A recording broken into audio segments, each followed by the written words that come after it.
বলা হয়ে থাকে সত্য কখনো গোপন থাকে না। অবশেষে বেরিয়ে আসলো আল্লামা দেলোয়ার হোসেন সাঈদীর মৃত্যুর আসল রহস্য। কিভাবে মৃত্যু হয়েছিল তার, এই মৃত্যু কি আদৌ কোনো মৃত্যু ছিল নাকি এটা ষড়যন্ত্রমূলক হত্যা, সবকিছু উঠে আসবে আজকের এই ভিডিওতে। সবকিছু জানতে ভিডিওটি না টেনে শেষ পর্যন্ত দেখতে থাকুন। চলুন শুরু করা যাক।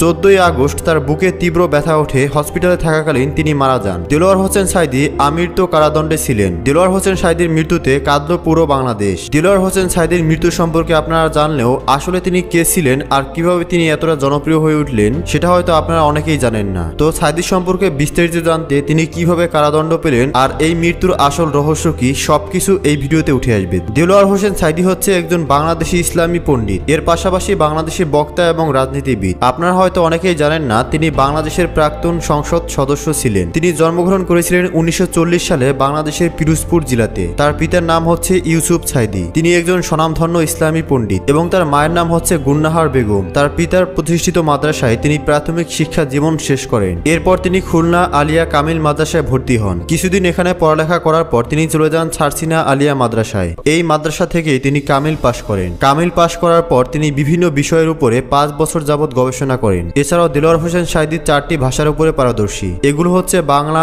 আরবি, উর্দু এবং পাঞ্জাবি। এর পাশাপাশি ইংরেজি এবং ফরাসি ভাষাতেও তার বেশ কিছুটা দক্ষতা রয়েছে। 1967 সাল থেকেই তিনি ইসলাম প্রচারের কাজে নিয়োজিত হন। তিনি যখন থেকে ইসলাম ধর্ম প্রচার করতে শুরু করেন তখন থেকে পুরো পৃথিবীতে তিনি ভ্রমণ করতে শুরু করলেন এবং সেই সময় পুরো পৃথিবীর প্রায় 50টির বেশি দেশ তাকে আমন্ত্রণ করেছিল এবং এই সকল দেশে তিনি ইসলামের সুমহান বাণী পৌঁছে দিয়েছিলেন। 1976 সালে তিনি প্রথমবারের মতো সৌদি আরবে যান এবং সেখানে গিয়ে তিনি হজ পালন করেছিলেন। আর সৌদি আরব সরকার তাকে জাঁকজমকপূর্ণভাবে আমন্ত্রণ করেছিল। এরপর 1990 সাল থেকে 2008 সাল পর্যন্ত প্রতি বছর রমজান মাসে মক্কা এবং মদিনাতে থাকা তার রুটিন হয়ে গিয়েছিল। তিনি এই সময়গুলোতে প্রায় সময় মক্কা এবং মদিনাতে অবস্থান করতেন। 1991 সালে সৌদি সরকার তাকে আমন্ত্রণ করেছিল। এই আমন্ত্রণের মাধ্যমে তিনি কুয়েত এবং ইরাক যুদ্ধের মীমাংসাতে অংশগ্রহণ করেছিলেন। 1991 সালে Islamic circle of north America তাকে আল্লামা খেতাবে ঘোষিত করেন। এরপর 1993 সালে নিউ ইয়র্কের জাতিসংঘের একটি মিটিংয়ে তাকে গ্র্যান্ড মাস্টার পদবি দেওয়া হয়। তারপর 2000 সালে তাকে দুবাই সরকার আমন্ত্রণ করে এবং দুবাই সরকারের আমন্ত্রণে তিনি 50,000 জন দর্শক শ্রোতার সামনে কোরআনের তাফসির বর্ণনা করেছিলেন। মানে বুঝতেই পারছেন সেই সময় দেলোয়ার হোসেন সাঈদীর কতটা জনপ্রিয়তা ছিল।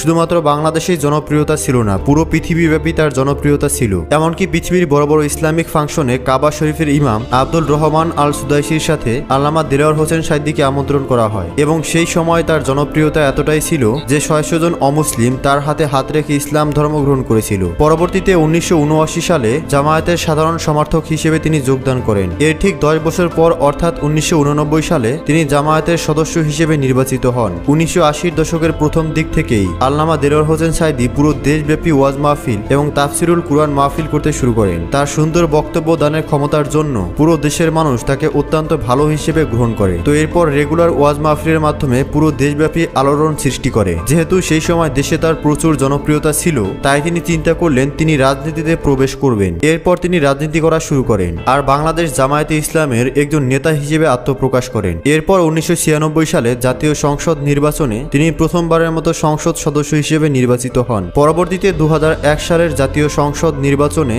বাংলাদেশ জামায়াতে ইসলামে এবং বাংলাদেশ জাতীয়তাবাদী দল নির্বাচনী জোট গঠন করে এবং এই নির্বাচনে তিনি দ্বিতীয়বারের মতো সংসদ সদস্য হিসেবে নির্বাচিত হন। মুক্তিযুদ্ধ চলাকালীন সময়ে দেলোয়ার হোসেন সাঈদীর বিরুদ্ধে 20টি মানবাধিকার বিরোধী অভিযোগ করা হয়। তার বিরুদ্ধে 20টি অভিযোগের মধ্যে 12টি অভিযোগ প্রমাণিত হয়নি এবং সেই অভিযোগগুলো থেকে তাকে খালাস দেওয়া হয়। বাকি যে 8টি অভিযোগ রয়েছে তার মধ্যে 6টি অভিযোগের মধ্যে তার কোনো শাস্তির কথা উল্লেখ হয়নি। এরপর বাকি যে 2টি অভিযোগ ছিল এই 2টি অভিযোগের দায়ে তাকে মৃত্যুদণ্ড দেওয়া হয়। এরপর বিভিন্ন আপিলের মাধ্যমে সেটি যাবজ্জীবন কারাদণ্ড হয়ে যায় এবং এই সব কিছু করা হয়েছিল আন্তর্জাতিক অপরাধ ট্রাইব্যুনালের মাধ্যমে। তখন থেকে বর্তমান পর্যন্ত দেলোয়ার হোসেন সাঈদী কারাদণ্ডেই ছিলেন। কিন্তু গত 14ই আগস্ট 2023 সালে তিনি বঙ্গবন্ধু শেখ মুজিবুর হসপিটালে বুকের ব্যথার কারণে মারা যান। বলা হয়ে থাকে বাংলাদেশের ইতিহাসে যত ইসলামিক বক্তা ছিল তাদের মধ্যে সবথেকে জনপ্রিয় বক্তা হচ্ছেন দেলোয়ার হোসেন সাঈদী এবং এই পর্যন্ত তিনি অনেক বই লিখেছেন। এর মধ্যে উল্লেখযোগ্য কিছু বই হচ্ছে নন্দিত জাতি নিন্দিত গন্তব্য, রয়েছে কুরআন দিয়ে কুরআন বুঝুন, রয়েছে তাফসিরে সাঈদী, রয়েছে আমি কেন জামায়াতে ইসলাম করি, রয়েছে আখিরাতের জীবনচিত্র। তাছাড়াও তিনি তার জীবনে অনেক বই লিখেছেন। যাই হোক, দেলোয়ার হোসেন সাঈদী সম্পর্কে আপনার কি মতামত তা কমেন্টসে জানাবেন। ধন্যবাদ।